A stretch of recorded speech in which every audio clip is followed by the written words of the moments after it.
Welcome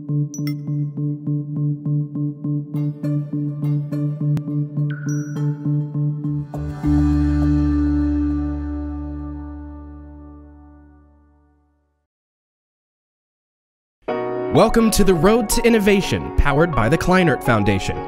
On each episode, we delve into innovative solutions to society's most pressing issues like sex trafficking, homelessness, and poverty. We hope that with each conversation, you'll be inspired to take actionable steps towards social change. Here's your host, Hannah Rabelais from the Kleinert Foundation. Welcome to the Road to Innovation podcast, powered by the Kleinert Foundation. Today, I am so excited to have one of my favorite power couples in the building. We have Dr. Vanessa Boucher and Noel Boucher, the co-founders, of Severa Essential Oils. Welcome to the show. Thank you. Thanks, Hannah. Well, before we kick things off, I love how you all start every morning at Severa. So y'all created the Diffusing Dignity, which is a collection of meditations. So if you don't mind, I would love to read one before we start our interview. So the one I picked today is Dignity, which is y'all's core value. And so it says, all human life is full of value and worthy of honor and respect. But to recognize the dignity in others, the inherent value that can neither be created nor destroyed, though many may try, we must first recognize it in ourselves. For some of us, this may mean a need to heal from the places where others have not honored our dignity, value, and worth. It may mean a need for freedom and renewal from places of pain, abuse, and manipulation. When we grow in a deep awareness of our own dignity, our own value, our own honor, only then do we begin to appreciate the dignity of others. Only then can we celebrate the inherent value of all human life, which y'all are doing, and that's why we're here today, to just talk about Severa and how y'all got started in your business model. So can you kick us off, what happened in May of 2017 that changed y'all's life forever? So I had been leading study abroads in Delhi, India for the last 3 years. The first one was in 2014, and we partnered with an NGO that runs a medical clinic in the red light district in Delhi. And so in 2017, we were in that medical clinic sitting on the floor of the red light district, and a woman said to me, "Why should I tell you anything about my story? People like you come here and exploit us for our stories, which makes you no different than the people that exploit us for our bodies." And I said, "I very much understand how you feel that way. What is it that you need?" And she said, "I need dignified employment to get out of this dirty business." And those were the words that changed our lives. I told her that I wanted to help her do that. After 6 months of searching for a social enterprise that was working with women coming out of prostitution in Delhi, I came up dry. And so it became clear by January of 2018 that we needed to start something to make good on our promise to this one woman. And now we are employing 7 survivors of sex trafficking in Delhi. We have 2 managers, and we're employing 1 survivor of sex trafficking in the United States. Wow. So how would you define dignified employment? So what does that look like to y'all?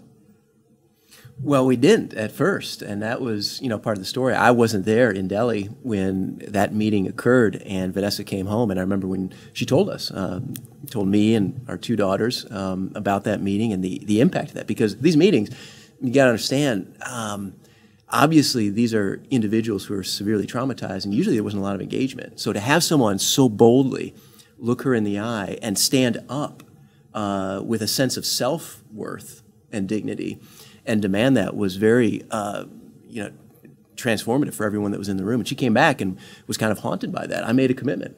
And it burned her. I think at first it wasn't that big of a deal because we thought, surely there's something. And that was kind of my response. Well, you have a network, we'll find something. You'll find somebody who can employ her. And after 6 months, that didn't happen. And it wasn't until our third co-founder, Ushri Roy, looked at Vanessa after Vanessa said, "Ushri, I got this problem." She said, "Well, we have to start something." And I think part of the thing that's cool about that is the entrepreneurial journey. I mean, entrepreneurship is essentially, here's a problem that doesn't have a solution, let's find a solution. Mm-hmm. The dramatic thing here is that, of course, the genesis, the origin was a woman who had been in a life of exploitation, looks at another woman, and through the translator says something that literally now has created a company that spans the world and is transforming lives. But that is a constant journey. It's been day to day. It's been transformative, and I think we'll get into it. But that's part of the reality of this, is that, I mean, every day brings new challenges, which are just opportunities in disguise, and that was an example of that.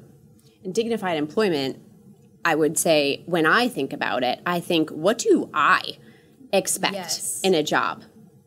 And how have all of the opportunities that have presented themselves to me, most of which are an accident of my birth, right?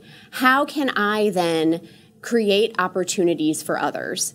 And so for us, when we started this journey, we said, these women are going to be salaried, and they're going to be salaried at double the living wage of what the living wage is in Delhi, India. And can you say can you talk a little bit about the living wage in Delhi, just for context? Yes, so the living wage in Delhi is about 12,000 rupees per month, which equates to about $150 to $200 a month. Oh, wow. Yes. And so we're paying them 20,000 rupees per month. So they have an employee handbook that they sign with policies and rules that we put together, just like we sign a contract with our employer, and they give us an employee handbook, and it's a contract where there's certain rights and responsibilities of the employer and the employee. They have that. We explain that to them. We give them paid time off. We give them paid all of the holidays and festivals that the average employee would get off. Which is a lot in India, by the way. Lots of festivals, lots of them. They get maternity leave. So all of these things that I know that I would get in a job, or I would expect to receive in a job, are the things that we offer in our jobs for the women that we're employing, not only in Delhi, but in the United States as well. That is dignified employment. That is telling you as an employee that you are worth that. We believe in you. You have gifts within you that are not yet birthed, and we want to help you birth those. And it's not only going to benefit you, it's going to benefit your community, and it's going to benefit the world. And so we all, I've known that growing up from having a loving family and a supportive community around me. I've never really questioned that. So I can help others also realize that in themselves. And that to me is what dignified employment is. And I love that you're also kind of just creating a model and setting standards for other businesses. Like, we all deserve dignity. We all deserve health benefits. We all deserve paid time off. Like, that is just human rights, essentially. And so you're even not only for setting the tone for those women, but other businesses to follow y'all as well. And I want to go back to the opportunities piece that you touched on. So at the Kleinert Foundation, we're primarily focusing on human trafficking in the United States and Texas specifically. But can you just touch on a little bit about what the issue looks like in India, and then how did these women get into this position? Because it definitely is a lack of opportunity. So can you just touch on that for a minute? Yes. So I would say, first of all, the ILO, the International Labor Organization, estimates that there's 40.3 million people in slavery in the world, and 45% of those are estimated to be in India. Now, when you look at the population of India, of course, it's about 45% of the global population. So we're really looking proportionately at the global population, but nevertheless, slavery is a major issue in India, and not just sex trafficking, but labor trafficking as well. The vulnerabilities are significant. And when you are a poor community from a low caste, living in a rural area with no opportunity for education, zero opportunity for upward mobility, you look for ways to get out and to help provide for your family. And so you're willing to trust anybody that comes your way and says, I can get you a job in the big city. Come with me, I can get you a job in the big city. And unfortunately, many times that ends up being family members. So it can be an aunt or an uncle, or people that parents otherwise have reason to believe they can trust, right? And then they end up getting lured to the big cities, and all of the employees, production employees in India, were trafficked to the red light district in Delhi, believing that they were going for something else, every single one of them. Oh, wow. And they were tossed into the brothel, basically never to see the light of day again. Outside of the brothels. So yes, it definitely boils down to a lack of opportunity for upward mobility and for education. Do you have anything else to add? I would just say that, that is really the piece that came together for us, having both been in counter-trafficking work in different spaces, as an attorney, as a researcher, as an academic activist, that was, our eyes were opened when we were confronted with this woman, this bold woman who's now our employee, and said, I want a job. I need economically sustainable livelihood. That's what propelled us into a new space, saying this is part of what the future holds for those of us who want to make a difference, create more justice in the world. It's going to take not just feel-good videos and nonprofit campaigns and some rescues. All of those are part of it. But the next step that hasn't been touched is creating that sustainable employment and the dignity that comes out of that. And so it's been just amazing for me to watch, the incredible women who have led this, to be a part of this team, to see the first day they got their uniforms and their badges, those elements that we might take for granted, pay statements. Having taxes taken out, actually having a job that is legitimate and normalizes you as a citizen is really, really powerful. And it led us in part to the market as well. I'm sure you'll want to ask about why essential oils, but that, that was an element, the dignity that this product, vis-a-vis some other products that we could have chosen, great products, accessories, and India, of course, with textiles and jewelry.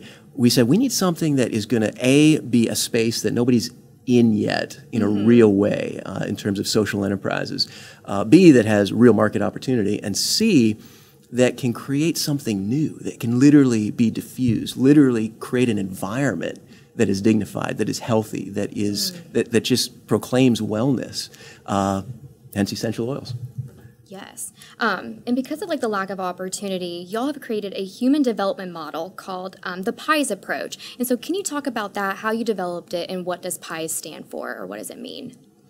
So both Ushri and I come to this from a very strong academic lens.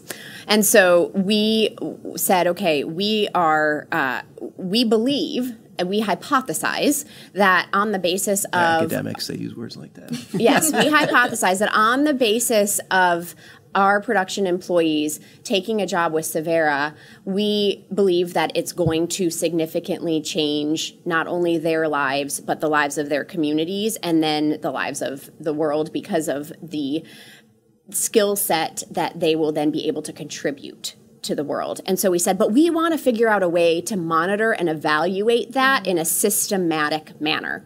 And so what we did was we developed this human development model called PIES, and that stands for Physical, Intellectual, Economic, and Spiritual Growth and Development. And we said that on each of these 4 dimensions, we believe that there are 3 levels. There's the micro level, which deals with the individual. There's the meso level, which deals with the community and their families. And then there's the macro level, which deals with the ways in which these employees can now give back to society physically, intellectually, economically, and spiritually. Mm-hmm. So once you're full, once you're filled up and all of your needs are taken care of, you can now pour out, right? And that's what the macro level is all about.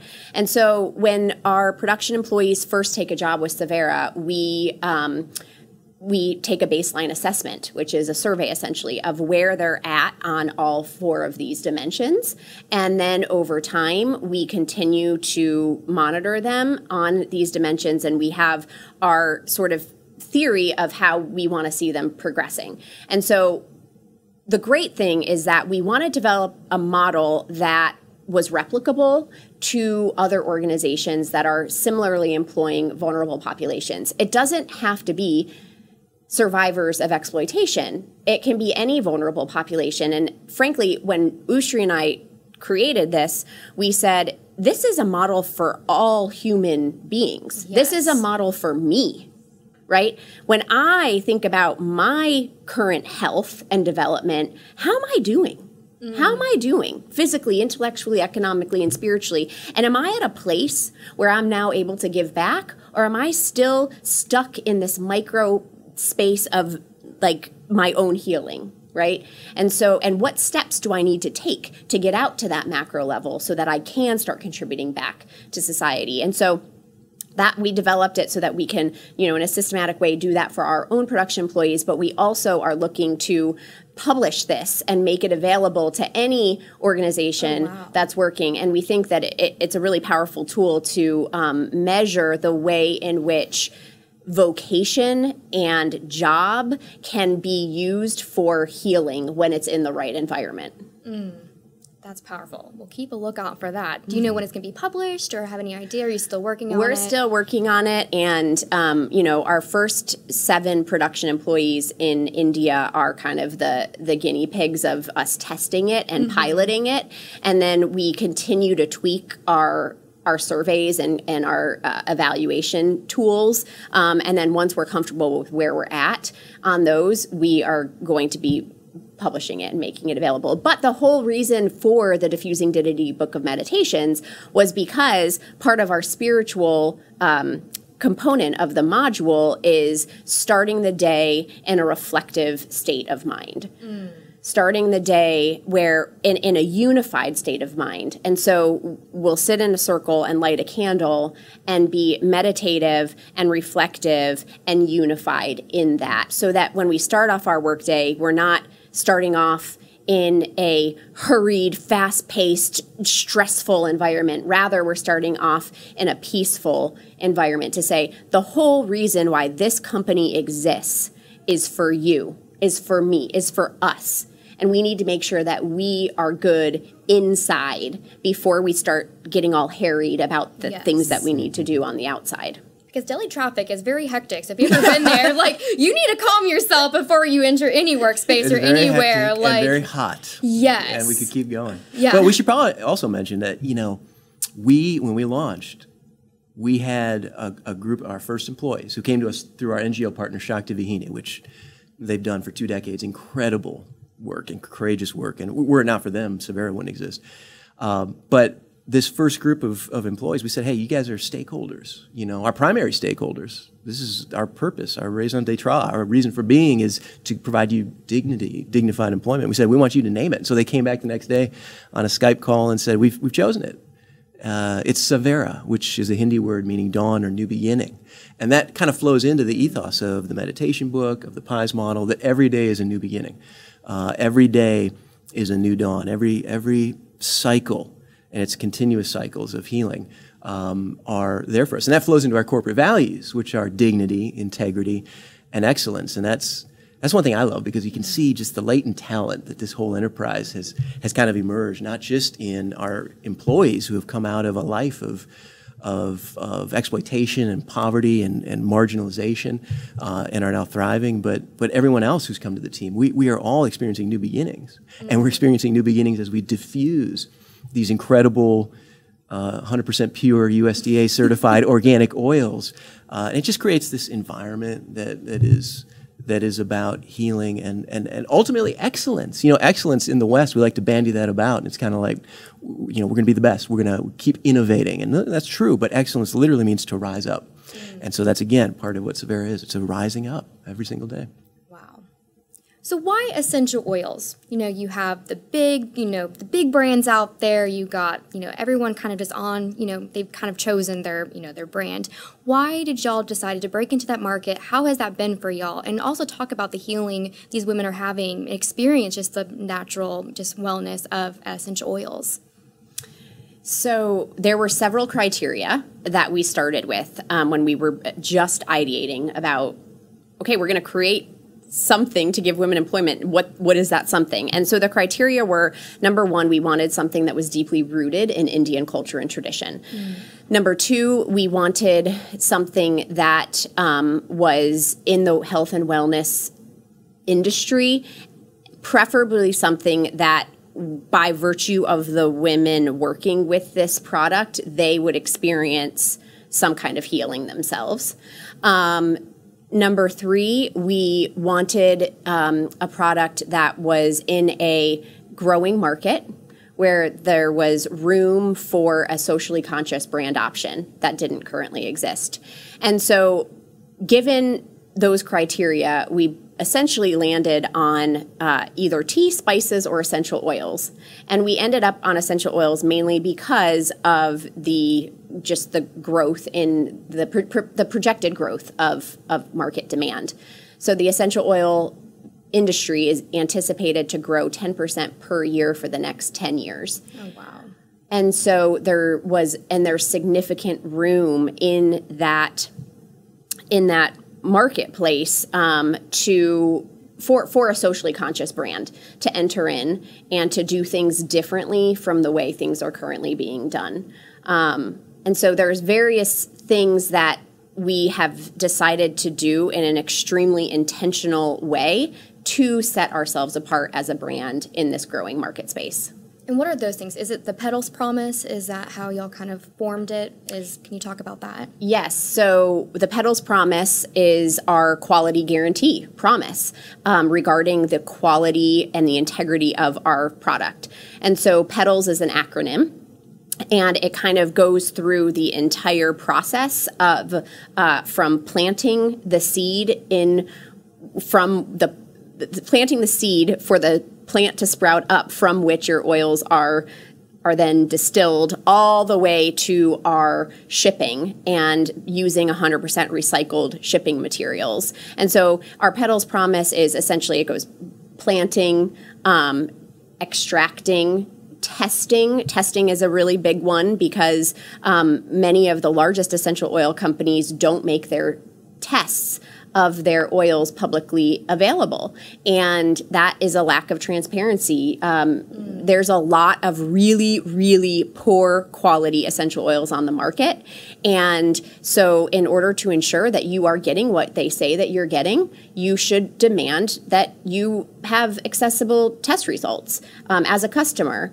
Many, many oils that say they're 100% pure actually are quite adulterated and diluted and contaminated and have synthetics. And so we do independent testing for every single batch of oil, and then we make our oil test results available on our website for every batch. So that's the testing. So planting, extracting, testing, the A. What's the A? And then it goes all the way to shipping. And so our entire process is we ensure you quality at every single stage of the process, that we are environmentally sustainable in the way we do things. That is one of the reasons that we chose to only sell USDA certified organic oils, was because of environmental sustainability. Part of the negative side of the essential oil market growing at the pace that it's growing is that it takes a significant toll on our ecosystem, because these are natural products and you have to grow plants and grow trees. And in order to extract it, you have to extract the plants and extract the trees from nature. And so there's a big push in the essential oil industry right now regarding sustainability. And one of the ways that we can ensure that we are doing no harm to the environment is through USDA certified organic oils, and that's just one extra check on the quality of our product and our quality guarantee. And we want to continue to work on improving our supply chain. That's one of our commitments as we grow over the course of the next 5 years, is to have closer relationships with our producers, closer relationships with our farmers, so we can tell you, Hannah, when you buy an oil, this is the farmer that's growing that crop and distilling that oil for you. We want to connect our consumers back to the land in ways that, unfortunately, in a industrial society and now a knowledge economy, we are not used to. But it's so important because it humanizes the people. Our goods don't just pop out of the sky and come out of nowhere. People are working to provide us with these things, and we need to value those people. And so that's why we want to work on our supply chain and ensure that that we're knowing who our producers are.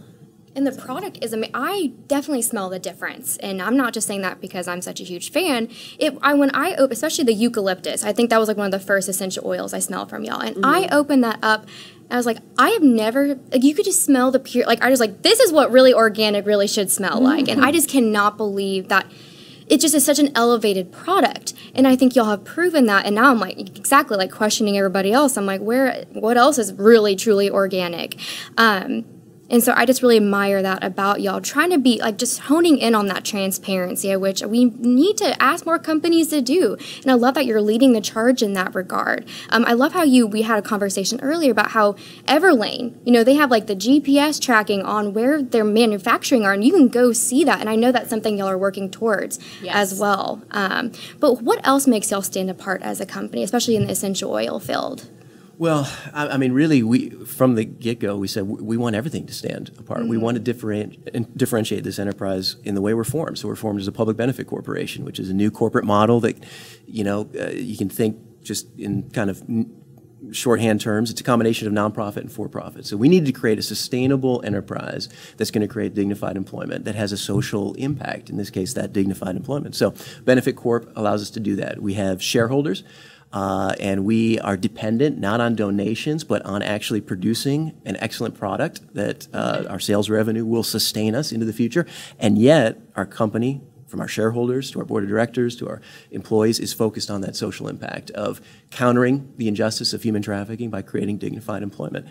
That's one model. Getting certified as a B Corp by B Labs. Process. Yeah, well, you can drive that, but we want to do everything we can to put stamps, whether it's our Petals Promise, whether it's our Pies model. As people come and say, "Man, this is a great product, but also a different company," we want every stamp to verify that we can. So B Labs B Corp Cert is one of those. It's going to just put us in a community, that helps us grow and seek excellence as a new startup social enterprise, but also hold us accountable. And that's what we want. That's part of transparency, is saying, I want to be held accountable. We are doing something that is changing lives and literally changing the world. We need to be open, transparent, have light shining on every aspect of that. Whether it's our pricing, which is priced affordably. Yes, that's so important. Can you talk a little bit about why your pricing is affordable? Well, I'll let you jump in, but again, we're creating a community and we're creating excellence, and we want people to be able to not only afford that but want to come in. And so, we're creating pricing that is sustainable because of, in part, our business model. It's not dependent on a certain sales system that has, a framework that, I'll let you talk about, but we're actually going right through our e-commerce site to consumers saying, just come, see.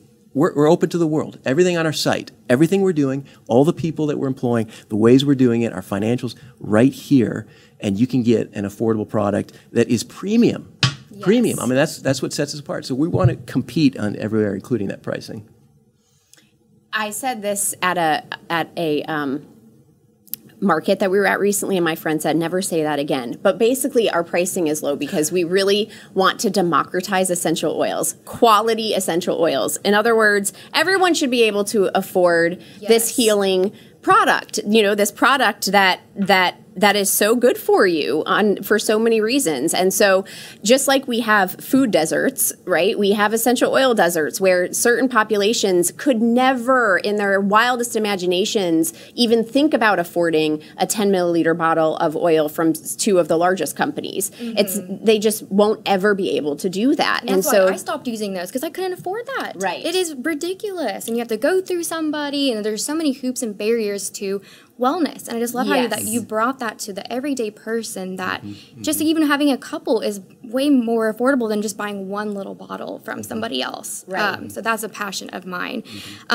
So as we know, being an entrepreneur in a startup, it's not all rainbow and butterflies, and y'all have done so well just since y'all started. But what are some of the challenges that you can share that y'all have been experiencing? Where do we start? Yeah, I mean, do you want to talk about just like tomorrow, yesterday? Sure, this afternoon. So I have a sense of what tomorrow's challenges are already. I think, again, as an entrepreneur, you're setting out to solve a problem that no one has tackled yet. I mean, whatever that product is, whatever that innovation is. So you're inherently facing problems every day. And I think one of the things, this is a takeaway for anybody out there who's on this path or thinking about launching, you have to come to a place where you accept and almost have your perspective shifted to where you see problems as opportunities. And it sounds kind of cliched, but it literally is how you move and find solutions. Every problem is not a failure. It's not a setback. It's an opportunity. We've seen that with everything from setting up a very complicated corporate structure with an entity in India to our finding facilities that were safe and zoned properly and affordable for a startup to dealing with suppliers we've dealt with some suppliers who didn't deliver what they said they were going to deliver or weren't able to, and so it's forced a lot of pivots. Being married as entrepreneurs, we're learning, we're setting up boundaries that we hope are healthy, dignified, leading to excellence, creating integrity. But it literally is. I mean, you have to have a support system. So anyone who's a founder, people will come around you and say, you need to have a support system. We were just talking with a friend the other day who's an entrepreneur. He said, I'm surviving because I have the right ecosystem of relationships around me. And again, that's reflective of what Savera is all about. We're creating a new community that is filled with new beginnings every single day, and that's been key for us. Some of that you can't plan. It's just fortuitous. It's providential. Yeah, but this whole idea of business being used as a force for good, right, is relatively new. I mean, still to this day, there's, I think, 33 states, I want to say, that have public benefit corporation as a business designation in the law, which means that there's still 15 states that don't even have that as an option as a business designation. Now, of course, if you're incorporated in that state, you can still apply to be a B Corp, right, through B Labs. But I think that there's still some questions around whether it's possible to be profitable and socially beneficial at the same time, right? To really succeed in that double bottom line that you face as a social enterprise. And making the case for that to investors is sometimes difficult, because unless they believe in you as an individual, because the model is relatively new and we will not compromise on our values, period. We will not pay people a dignified wage, right? We will not provide them the benefits that we believe that you give a human being because they're a human being. And so we know, because we have done the financial modeling, that it can be profitable and it can be successful, but it's still financial modeling, right? We haven't necessarily proven that we can do that. And so that is a challenge. That is a challenge, is it shifting people's mindset around the purpose of business. Is it all about profit? I mean, yes, it's important to make a profit. It's important to build a profitable business. For us, the reason for that profit is to continue to provide jobs for people who need them so desperately and who nobody else is willing to believe in. And so there's great things that we can do with that profit to change the face of society as we currently know it. And that's the vision that we have, is to be a leader in that space, to say, look, business can genuinely be used to change the way society looks. It can actually reduce inequality rather than increase inequality. It actually can do that. It actually can lift everybody's boats if you're willing to not be driven by greed, but rather be driven by dignity, integrity, and excellence. Wow. Mic drop? Mic drop. You want to drop that? Yes. Well, I just want to thank you both so much for taking that charge and taking that lead and kind of stepping into the unknown. Exactly. There's not that many people doing it. So just hats off to you and your team for just making a way for others to do this. And so if you want to learn more about Savera, please visit their website. Also, you can visit the Kleinert Foundation website as well, www.kleinertfdn.org/blog, which will have all the links to the Savera website. We'll do a little summary of our interview today, but I really could talk to you. I mean, I feel like we just kind of got started, but we might have to do a podcast number 2. So let's do it. Let's stay tuned to that. But again, thank you so much for your time. I know y'all are super busy. But then again, if you need any more information, like I said, please visit our websites. And thank you so much for tuning in, and have a great day. Thank you for joining us on another episode of The Road to Innovation, powered by the Kleinert Foundation. If you'd like to learn more about today's social innovator, please visit kleinertfdn.org or the podcast website at theroadtoinnovation.com.